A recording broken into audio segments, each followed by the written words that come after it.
Egyetlen titok, és a hús a szájban elolvad, mint a vaj. Üssön fel egy tojást a turmixgép poharába, öntsön almaecetet,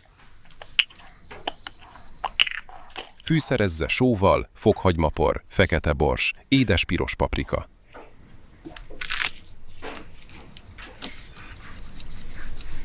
Tegyen bele néhány finomra vágott fokhagymagerezdet, adjon hozzá olívaolajat, turmixolja a szószt.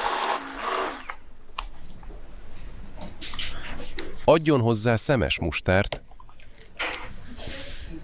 jogurt. Keverje össze a szószt. Само една тайна и месото ще се топи в устата ви като масло. Чукнете едно яйце в чашата на блендера. Налейте ябълков оцет. Поправете с сол, чесън на прах, черен пипер, сладък червен пипер.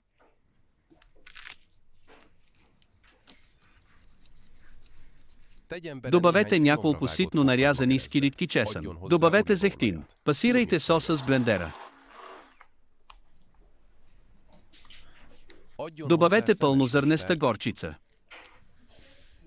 Кисело мляко. Разбъркайте соса.